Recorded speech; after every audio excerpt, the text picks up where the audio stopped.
And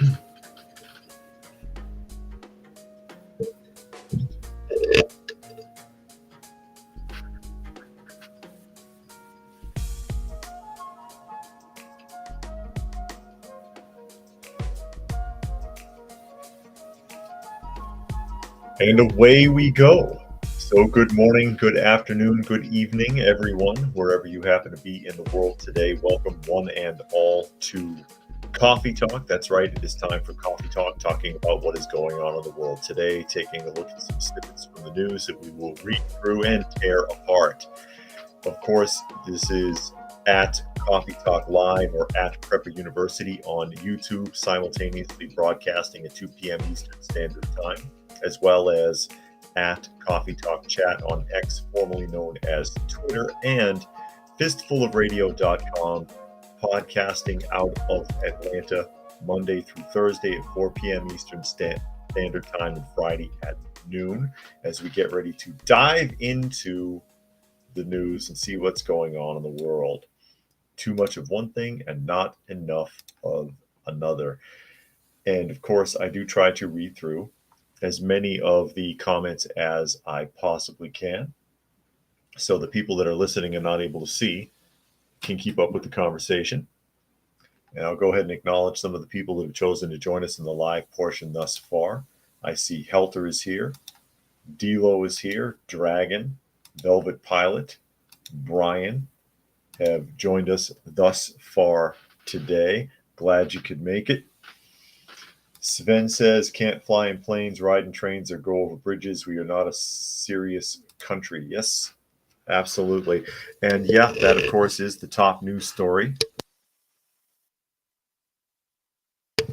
Top news story of the hour.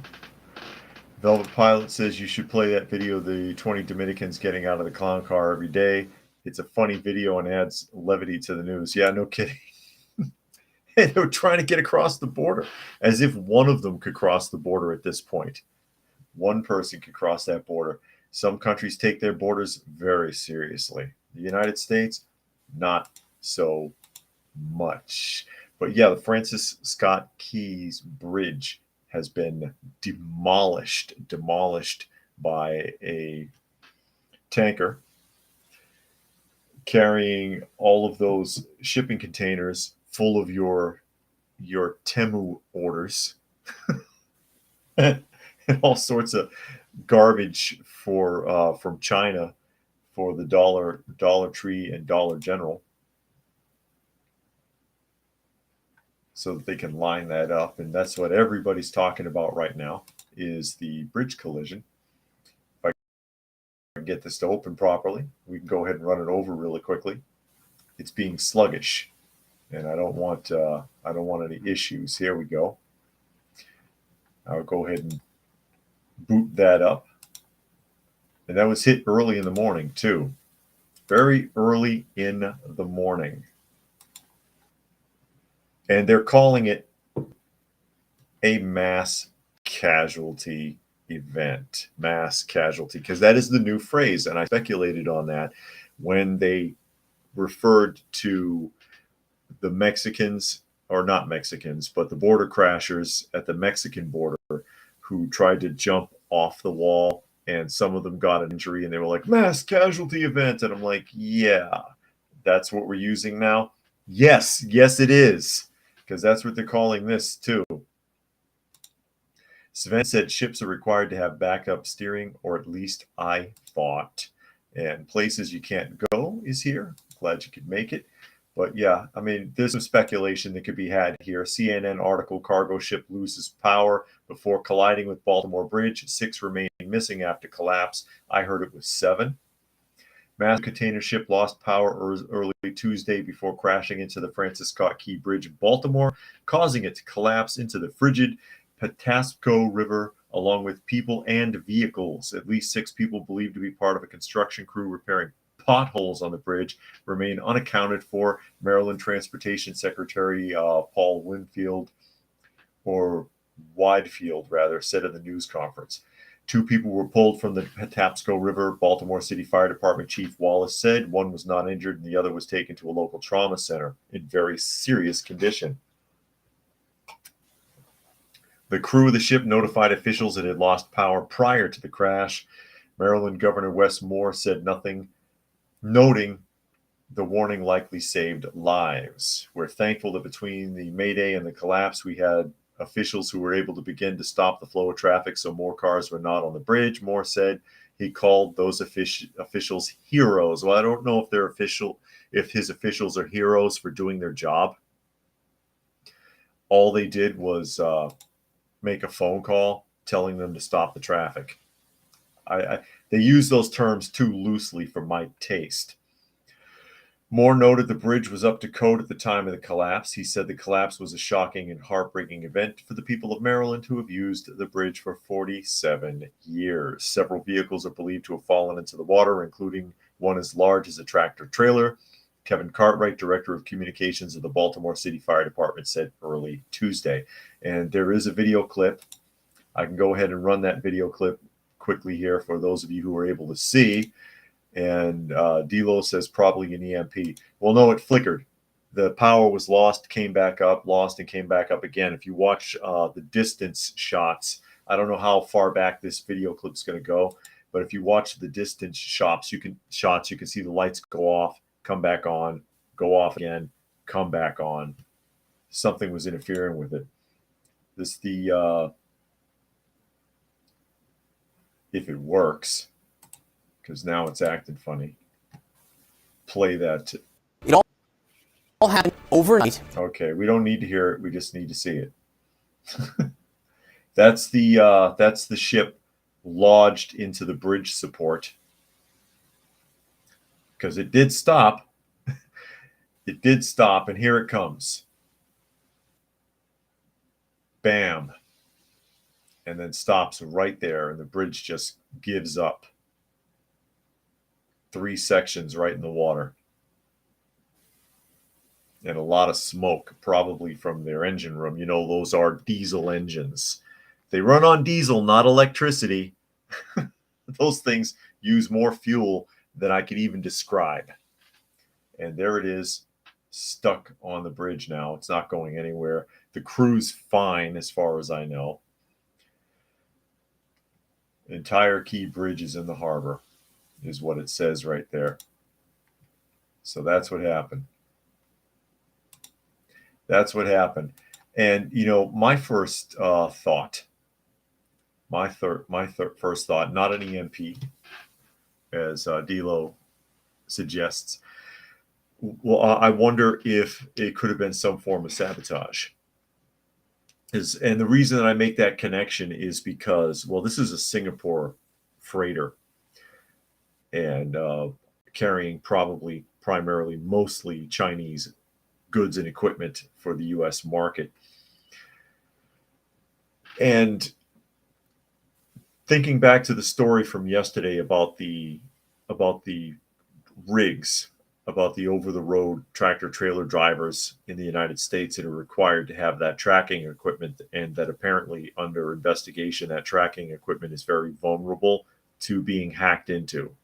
It's extremely vulnerable, that if somebody was dedicated enough, they could shut down the entire continental U.S. over-the-road shipping fleet like that. If one truck would infect the next and the next and the next through Bluetooth or Wi-Fi signals.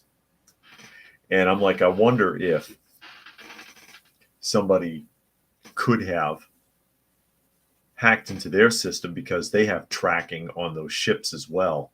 Connected. It's all computerized. There's hardly any crew on those ships. And shut them down, or cause some sort of interference. Just speculation. You know, no, they don't know what happened, although it shouldn't be too hard to find out, because just like in an aircraft, a large aircraft, there's a black box for these types of ships as well. Everything that happens on the bridge is recorded. Every word, every bit of input, every bit of computer information that comes up is recorded. So all they have to do is pull the box, and they should find out. Boogers is here. Glad you could make it.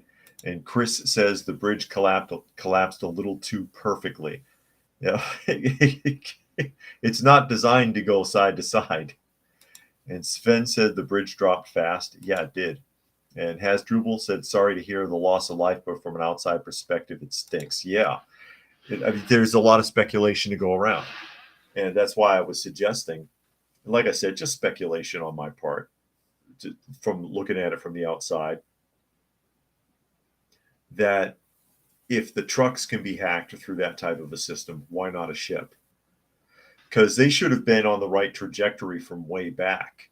You know, you don't go this way and it's like, oh yeah, we're too close to the bridge support.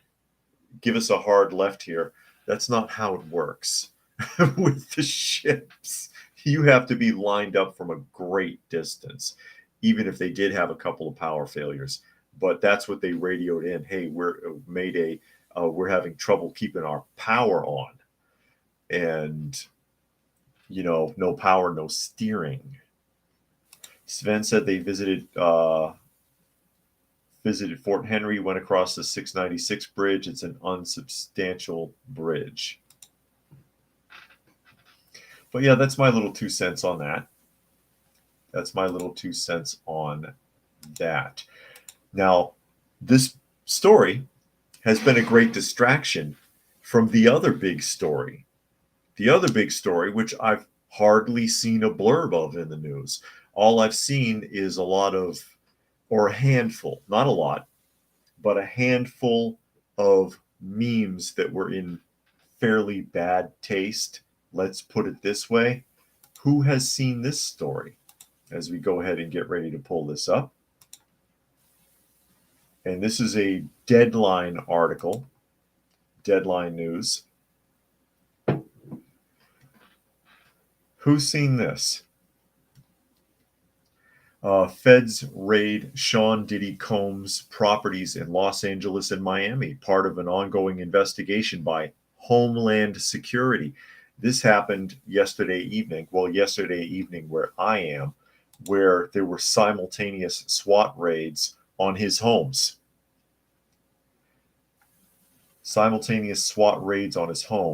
And I got an interesting point about this. He's been in a lot of trouble. He's been in a lot of legal trouble because of sexual misconduct accusations, including from men. But, reading into the article here, facing multiple accusations of rape and sex trafficking, Sean Diddy Combs saw his homes in Los Angeles and Miami raided on Monday by federal government. Earlier today, Homeland Security investigators in New York executed law enforcement actions as part of an ongoing investigation with assistance from HSL Los Angeles, HSI Los Angeles and HSI Miami, and our local law enforcement partners. A spokesperson for the federal agency told Deadline, "We will provide further information as it becomes available." And then it just dropped out of the news. Haven't heard anything else about it since like yesterday afternoon or evening. There's no official confirmation that Combs, aka Diddy, is the direct target of the investigation. However, a well-placed law enforcement source tells Deadline that Combs is at the center of their actions today. As allegations and suits against him swirled, the famed producer-performer stepped back as chairman of his Revolt Media in November amid legal troubles. Already up against several sexual assault lawsuits, including with a minor, and a multi-million-dollar abuse settlement with longtime ex-girlfriend Cassandra Ventura. The one-time hip-hop mogul was accused last month of widespread misconduct by one of the producers of his last album, the Love Album, Off the Grid, in a $30 million federal action. Rodney Jones, aka Lil Rod, claims he was subjected to a possible drugging and rape, ritual humiliation, and being shortchanged more than $50,000 for his work on the September 15th release Love record. Yeah, this just sort of dropped off the radar and now the whole big news story, of course, is the bridge collapse. As we as we catch up some comments, Sven says, "Where are you going, Diddy? The government wants their cut." Paul Burke is here. Sven says, "Horse crap. If they wanted to eliminate the most human trafficking in the world, they would shut down the border. Diddy crossed the wrong person." That's possible. And Dilo says he's gone out of the country. Yeah, he needs to be, because if he gets arrested, he's going to join the Epstein party. Here's the thing. Here's my take on it. Number one, he can't be raided by the FBI or the municipal police or the local sheriff's office. He's got to be raided by the Department of Homeland Security. I thought that was interesting.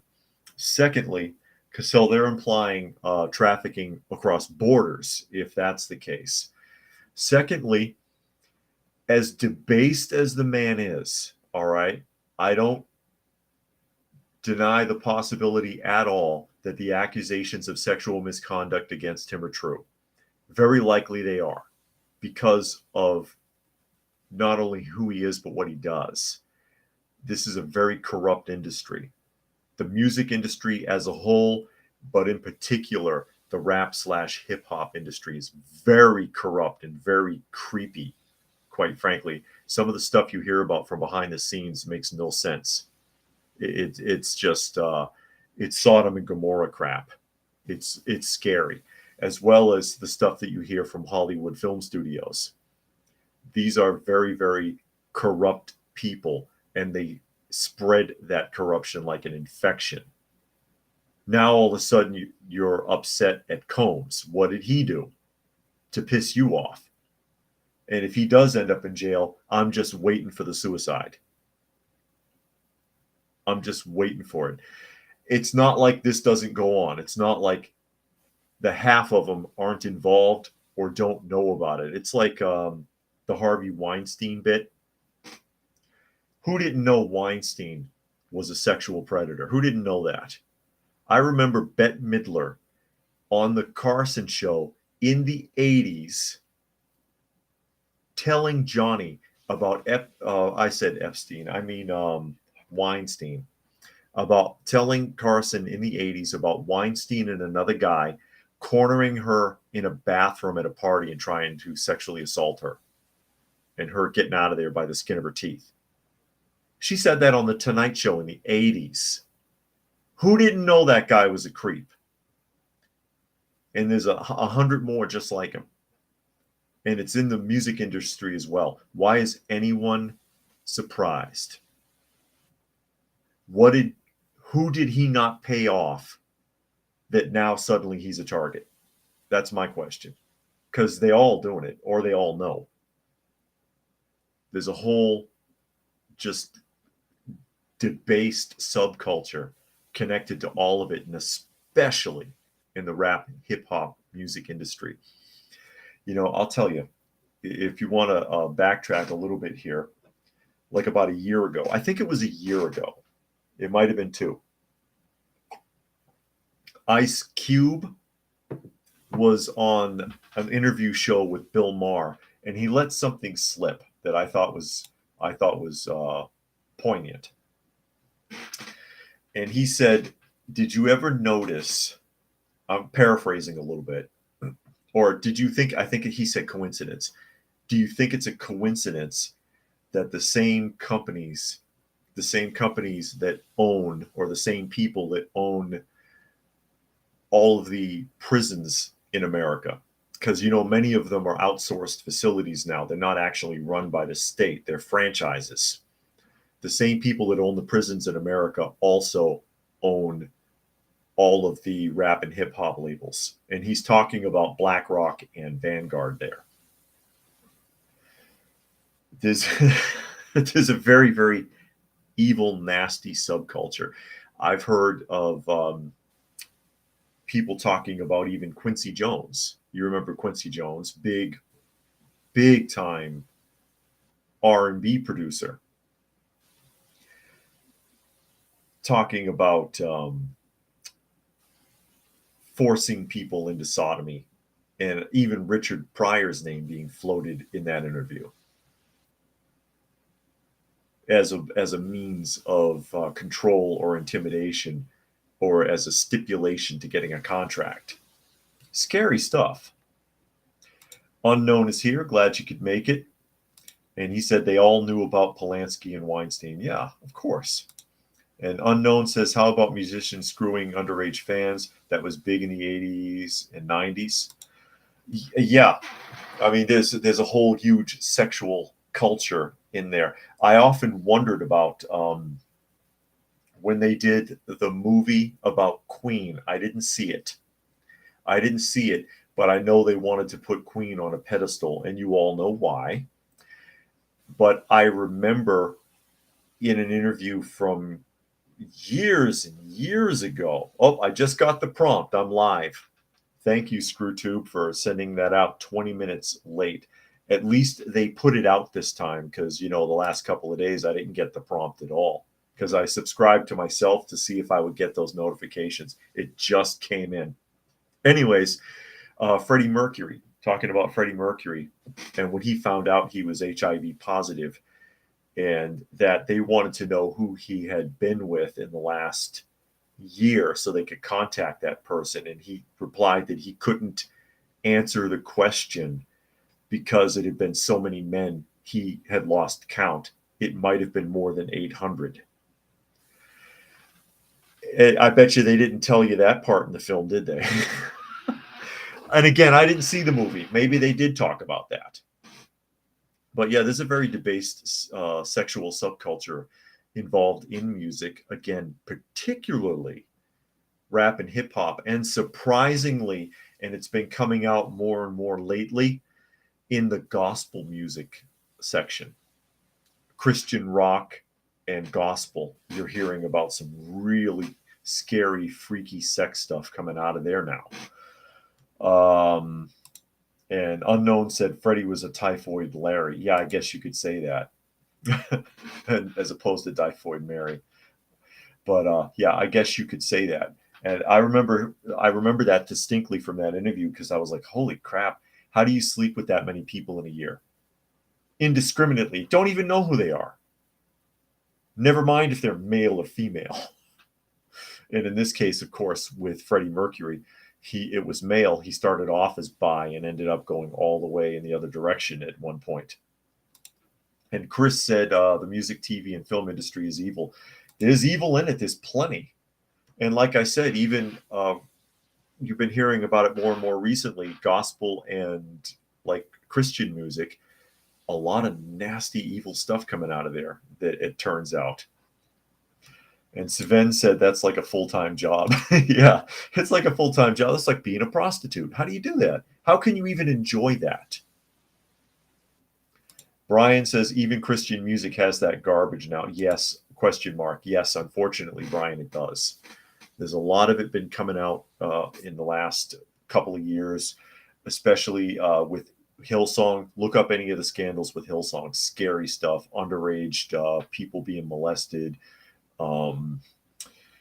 Interns being sexually taken advantage of. Weird things coming out of that ministry, including with their music, with the people involved in their music. It's really sad.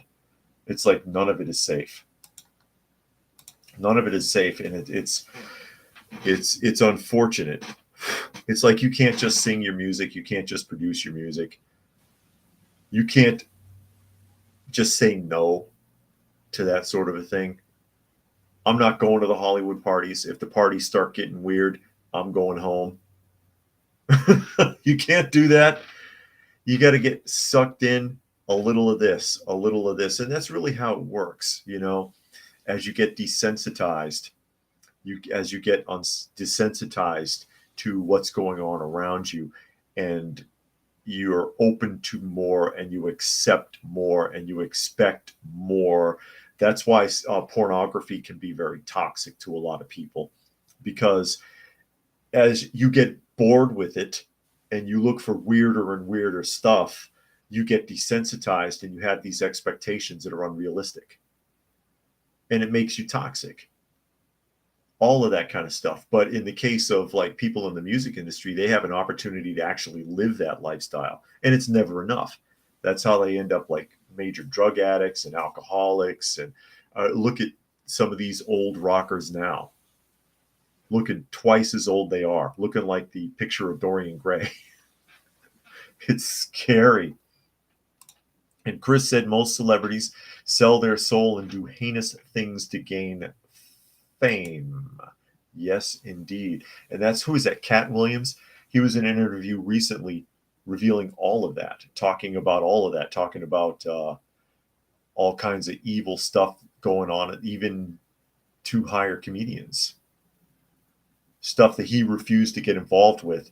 And he attributes that to why he hasn't gotten half as far as he has in the industry. Because he had the line that he drew, and he was like, you know what, not doing this, this, and this, leave me alone. And Sven said it all started when people started getting in trouble for knocking the piss out of a rapist, you know, like Congressman. Is that what it was?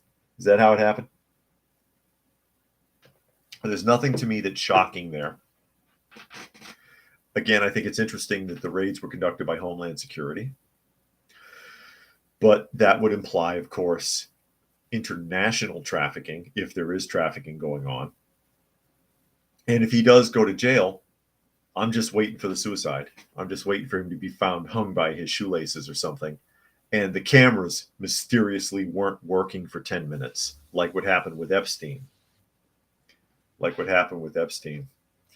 Baki says Kennedy 2024. You're voting for Kennedy? Is that what you're saying?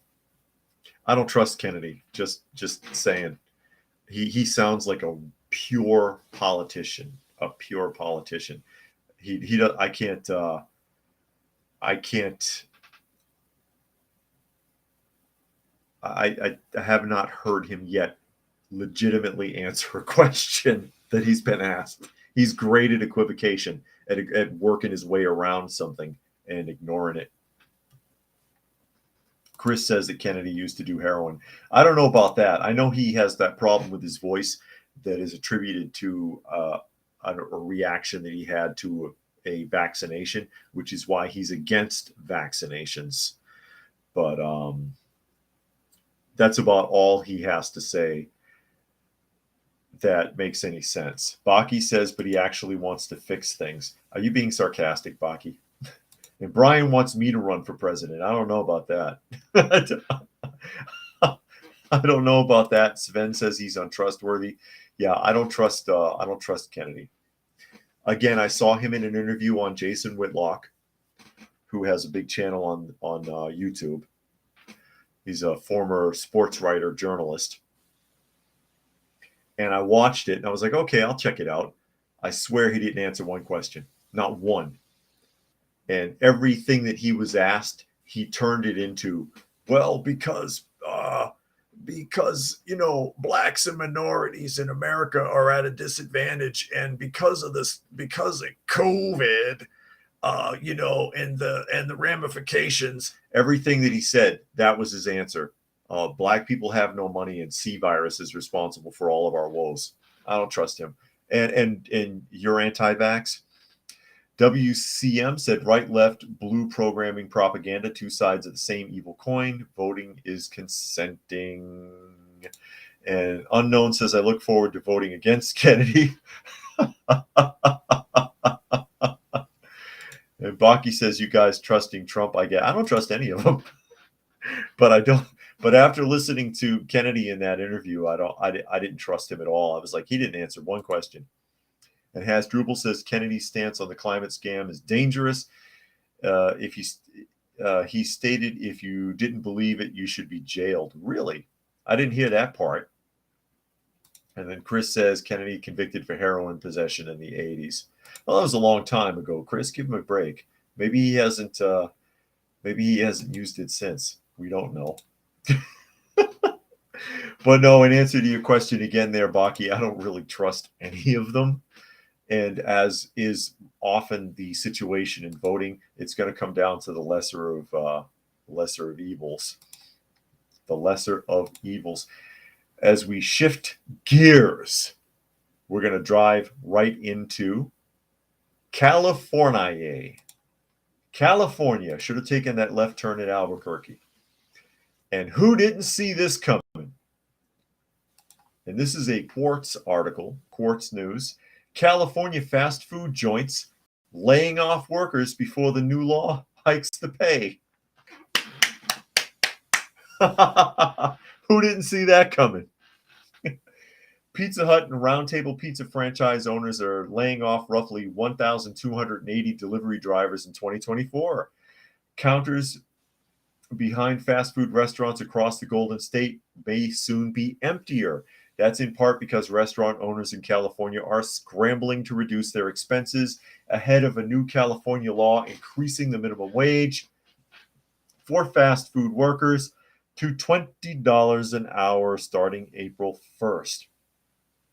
Wages are going up. Let's fire everybody because employees are always the bottom line. Who didn't see this? This is more sabotage, courtesy of Governor Newsom. I keep saying it. They're ruining the state on purpose. Ahead of the new law, some employers are making serious adjustments, such as cutting staff hours, laying off workers, and closing the doors during sluggish parts of the day. McDonald's restaurants owner Scott Roderick told the Wall Street Journal he's feeling the pressure to make changes. I can't charge $20 for a Happy Meal, Roderick, who owns 18 Golden Arches in North California. I'm leaving no stone unturned. The wage hike is ricocheting. In December, former Pizza Hut driver Michael Ojeda told the Journal that he was told with little notice his last day would be in February. Ojeda has worked at the restaurant for a decade.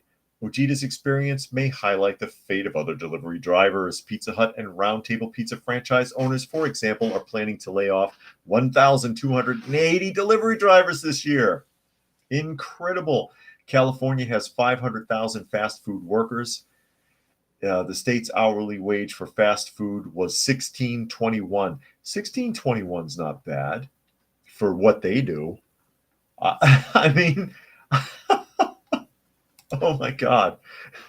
I guess it's just not enough. Oh, wow. Sven says, just an idea, don't eat people. That'll probably be the only food left. Soylent Green is people. And Hasdrubal says, planned pre-pandemic estimates were 40% low-level jobs to be replaced by AI and automation. Yeah, and you've already seen it. You've already seen all of these machines. Oh, and I had that too. Something I really wanted to show. And let me see if I can remember where it is. There's something that's tied in with that, and I want to pull it. I want to pull it up to share with you guys, and I want to make sure I have it. And it ties right in with that. It ties right in with that. If I have the right, is this it? Let me see if I got it. No, that's not it. That's not it. If I can open the right thing here. Is this it? I'm trying to find the right reel. I got it. Let me see if I can pause this. Okay, I got it paused. Very important. It ties exactly in with what we're talking about here. Exactly what we're talking about here, because these jobs are gone and they're not coming back. And again, I do believe that California does this stuff on purpose, that they're deliberately sabotaging the state so that these tech giants can buy the land up for pennies on the dollar and make 15-minute cities out of it. Helter said raising the minimum wages won't solve any problems because that means everything will rise in price. Fast food jobs are starter jobs. Not only that, and one thing that a lot of people don't understand about restaurants and how they work, they operate with an extreme level of overhead because of the food. A large portion of that food ends up being disposed of on their end. So they operate on a great loss daily. Some of these restaurants, that's how come restaurant chains like O'Charlie's or whoever, they just suddenly they're gone. They fold up like that because their earnings after, their net earnings might not even be 4% by the time all is said and done. They hemorrhage money. So raising employee wages will kill those franchises. it'll kill them. And Chris says majority of restaurants fail because margins are too thin. But yeah, this is what I wanted to share. Let me pull this up. It is a video clip. Here it is. I'll see if I can expand this properly. I don't know how well you can see it. Is that clear? This is your new Janitor 1000. Watch this. And for those of you who can't see, it is a robot sanitation device with an arm. It's on wheels. Looks to be about 3 feet high, 2 feet wide. And it is sweeping, mopping, and vacuuming a public restroom. It's swept, mopped, and here it is. Here it comes again. Opens the door, knocks on the door, opens the door, cleans the toilet, cleans the sink. Does it clean the sink in this shot? It cleaned the toilet, and then it gets to work on the floors, I believe. Yeah, sweeps, mops,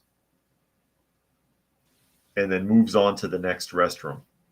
Changes out its own attachments. Spick and span. No longer a need for a janitor. You don't need anybody to clean those restaurants anymore. It's another job gone permanently. Just like in a lot of these fast food places, they're looking for ways to replace the employees completely. They've got Flippy, which is the robot that flips burgers. They've got another one made by the same company that operates the fryer. So now you've got one making the hamburgers. You've got one operating the fryer. They already had a robot operating the sodas back there.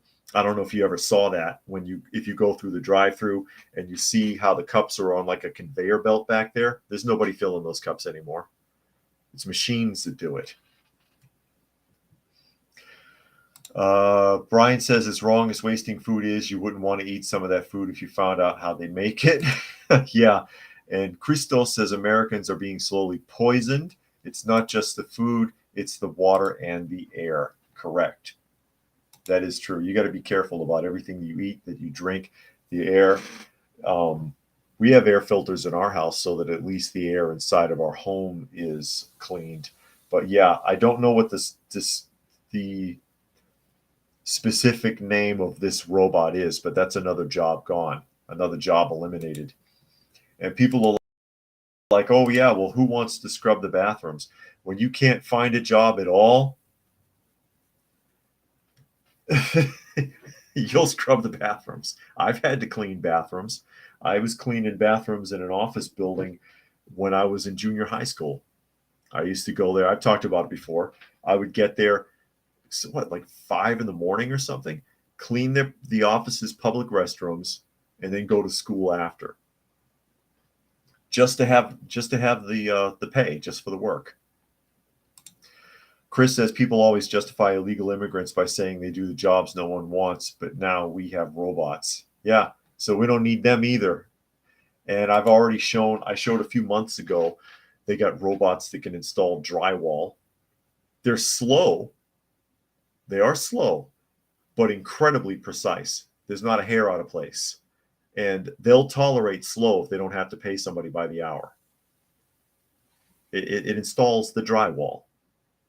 And I also showed one that did interior painting at that time.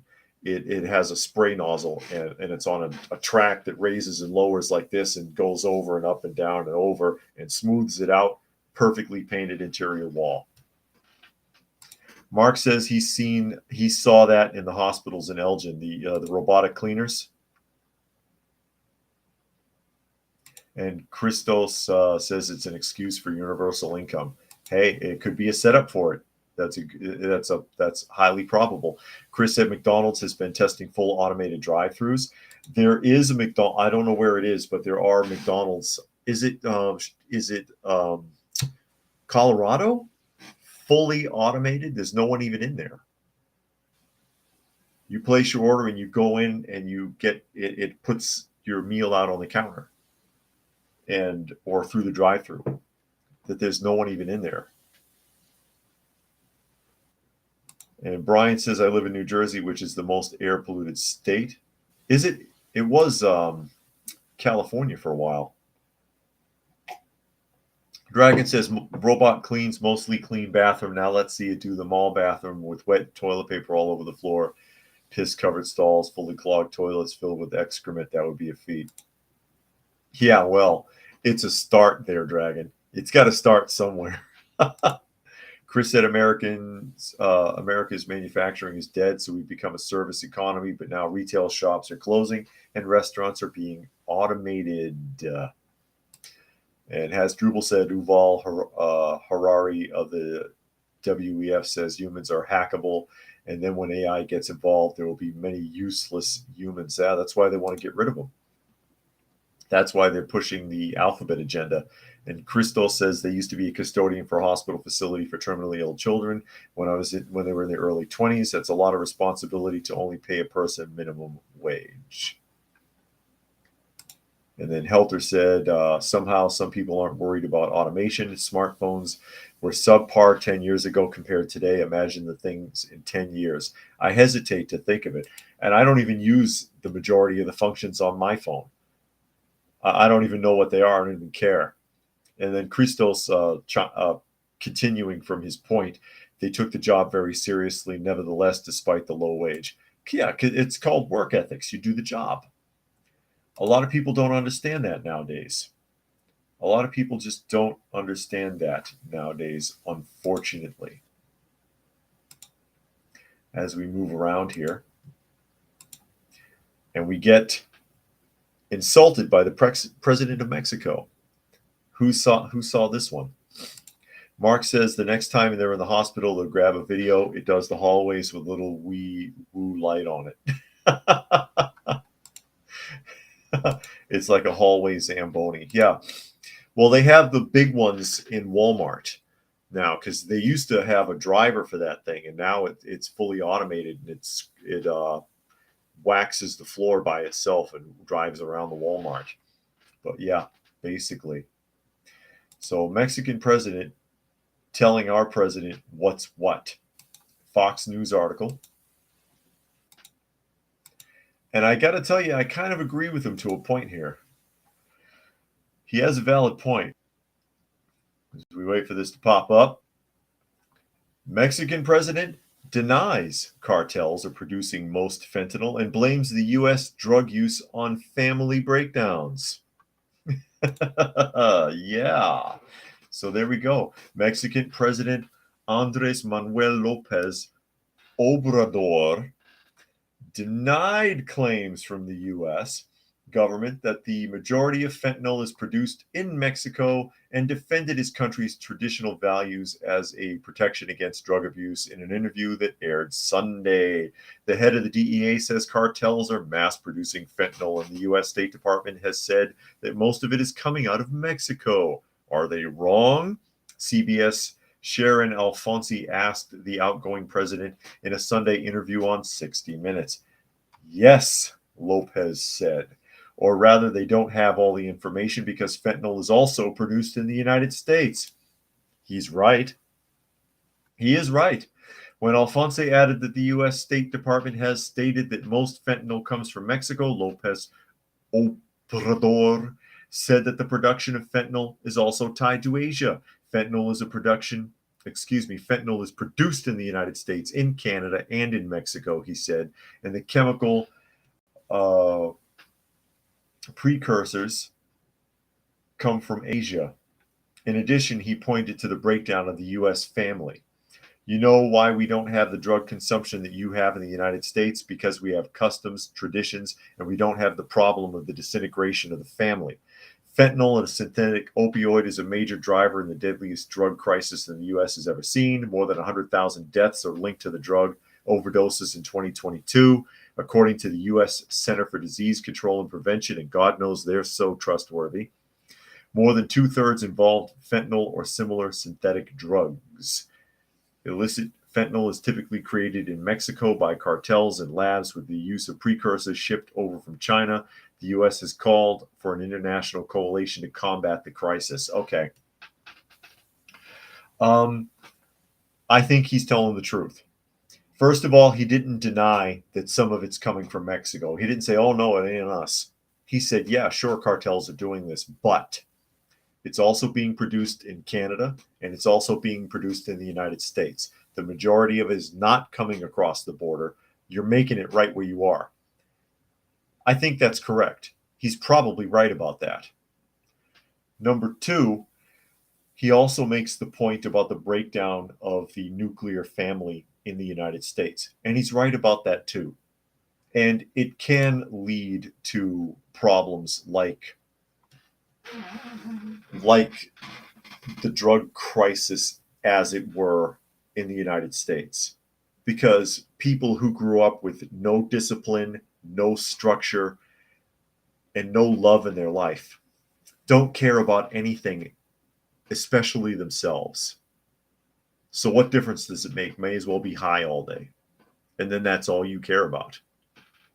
So yeah, the breakdown of the nuclear family is at the core of that. And whose fault is that? Why is our nuclear family being dissolved? Who's responsible for it? You can see elements of destruction coming from our own government. Look at what they're doing in the public schools. Look at the music that these kids listen to, the trash, the things that are being said in the lyrics. Look at the garbage that's on TV and in the movies and throughout the entertainment industry. Listen to what's pumped into these kids' heads through the media. Look at the selfishness in social media. Everybody's got to be a goddamn TikTok star. What do you want to be when I grow up? OnlyFans champion. I want to have an OnlyFans page, and I want to be a star on TikTok. I want to be a basketball player.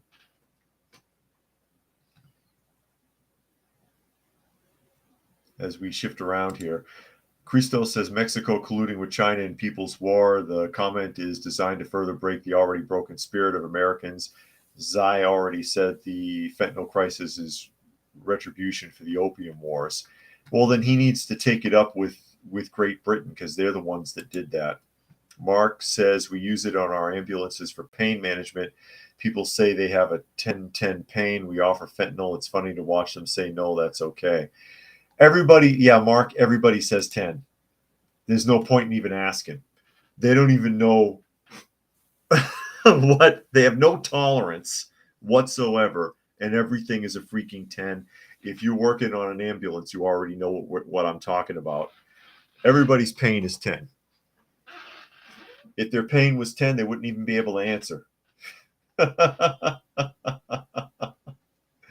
Oh my God. Christos says, if you love Christ, take care of your homes before you take care of the world. Yeah.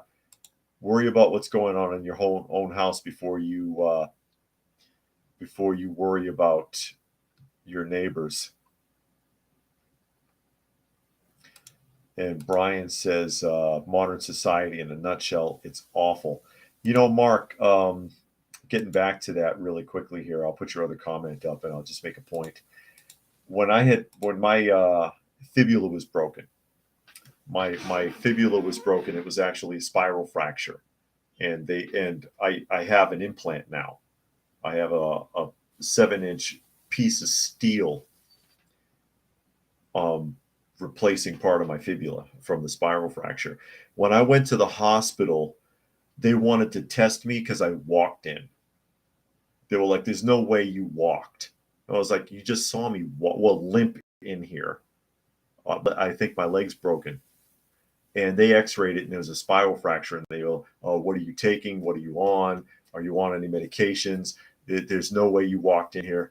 What do you want? A goddamn blood test? There we go. Seriously. And I wasn't on anything. I don't take anything.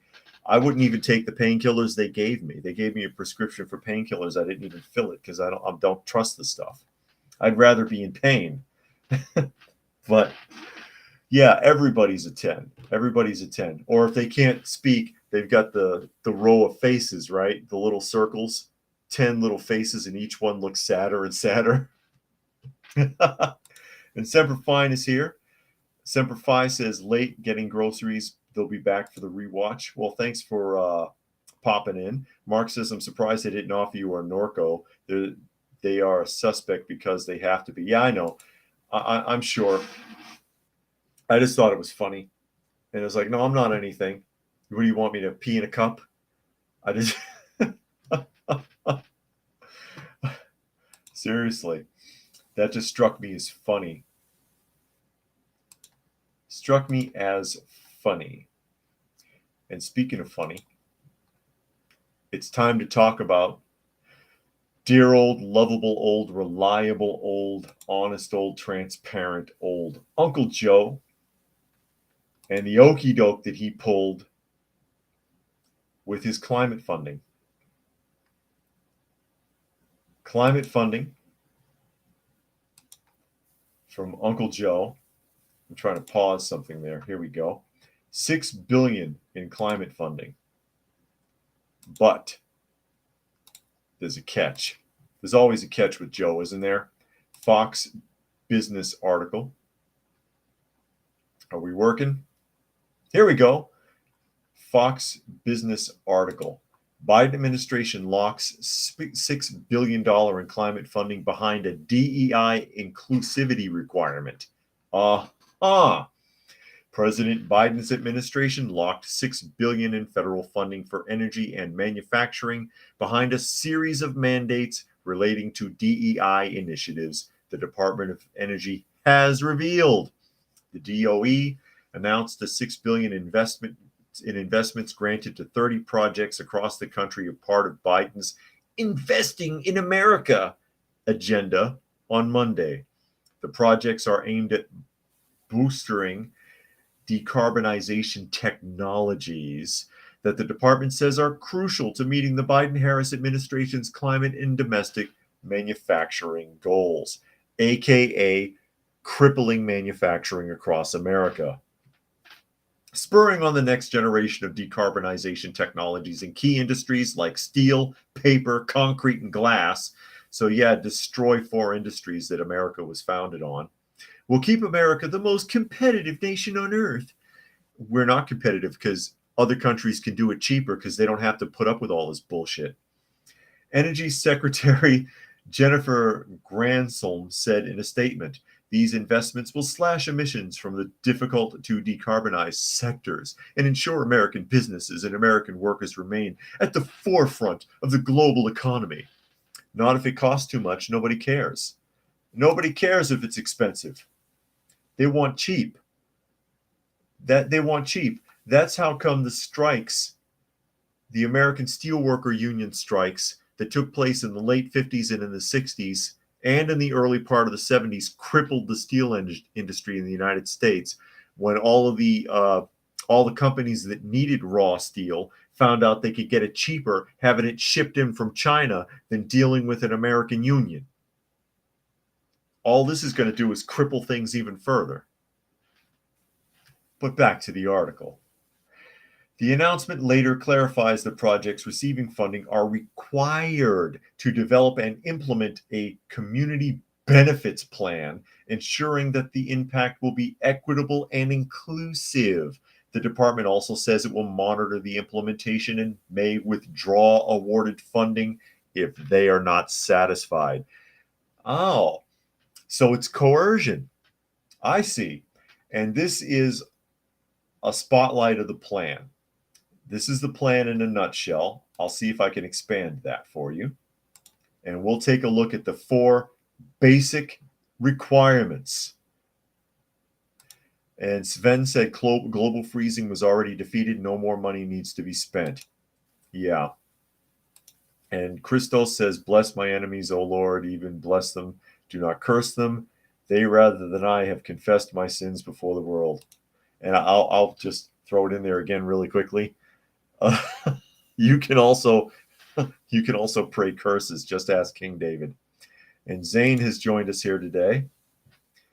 And then Mark says, and the grift continues. Yeah, because that's coercion. Do this or else. So here it is. 4 CBP requirements. Stay put. It doesn't want to lock open. Something's trying to close it. Okay. So here are your 4 cores. Community and labor engagement to ensure people impacted by energy development have a role in the decisions that affect their lives. When I read that, I think of the boardroom in RoboCop 2. All the people with their stupid input about what they think RoboCop should do, because he's so violent and he needs to send a positive message. Who remembers that scene in RoboCop? Investing in the American workforce to build the skilled long-term workforce needed to power the energy transition and ensure quality jobs are accessible to all Americans. You're terminating jobs. They shut down the entire light bulb industry in this country just recently with their new tax. And like that started in America. They destroyed that entire industry. Who remembers that? This is the big one: diversity, equity, inclusion, and accessibility to support equitable access to wealth building opportunities for all, especially those facing systemic barriers to qualify employment and training. Oh my God. Basically, diversity hires. Check the boxes. We don't care if you know how to do the job. And Justice 40 initiative. Come on, quit shrinking. Trying to keep this open. Oh, that's frustrating. To maximize project benefits, minimize harms, and ensure at least 40% of overall benefits of certain federal investments accrue to disadvantaged communities. Oh my God. You can't just do the job. You have to throw your money away to get our kickback. You may as well not even take it. I wouldn't even want their money. And Sven said that King David was a bit of a dick. Actually, he was. He's not the hero that he's made out to be, quite frankly. He's not the hero that he's made out to be. And Unknown says, I remember they gave RoboCop like 400 plus new directives, and he was only supposed to have 3. He was only supposed to have 3 prime directives, if I remember correctly. But they they overloaded him and confused the hell out of him. And Crystal says, even if elected the direct instrument of the Most High, the glory goes to the King. Zane says, taxation without representation. And Unknown said, it's a vote buying program. No, it's a vote coercion program. They're not directly buying your vote. And remember, they can take it back if they're not satisfied. So they can give you the money and then take it back. And then force you, keep changing their mind about things and force you to do more and more stupid crap. Force you to do more and more stupid crap. Unfortunately. And they've got them over a barrel. They've got them over a barrel. And that's where we're at. That's where we are at with all of that. Oh, and special thanks to Gary, Joseph, and Ryan. Gary, Joseph, and Ryan, who made a donation on the GoFundMe. Wanted to give you a shout out there. Very much appreciated, guys. Really appreciate it. Seriously. Goes a long way. It really does. As we're getting close to the top of the hour. Close to the top of the hour. Yeah, $6 billion in your taxpayer funds, your money, to coerce American industries into basically making diversity hires. It's a damn shame. It's a shame what we've collapsed into. And Unknown says, serve the public trust, protect the innocent, uphold the law. There you go. And what was Directive 4? Who remembers what Directive 4 was? The secret directive. Anyways, again, this is Coffee Talk. So you are listening to and or watching Coffee Talk, and that is at Coffee Talk Live or at Prepper University on ScrewTube, Monday through Friday at 2 p.m. Eastern Standard Time. as well as at Coffee Talk Chat on X, formerly known as Twitter, and fistfulofradio.com, podcasting out of Atlanta Monday through Thursday at 4 p.m. Eastern Standard Time and Friday at noon. Oh, thanks, Brian. Brian says top of the hour, worst part of the streams. Well, right now, an hour is the most I can do. It's the most I can do. So with that, we will go ahead and sign off. Thank you to everybody who was able to join us here today. Very much appreciated. Hope you got something out of the conversation. And we will see you again. Oh, there it is. Unknown says never oppose an OCP officer.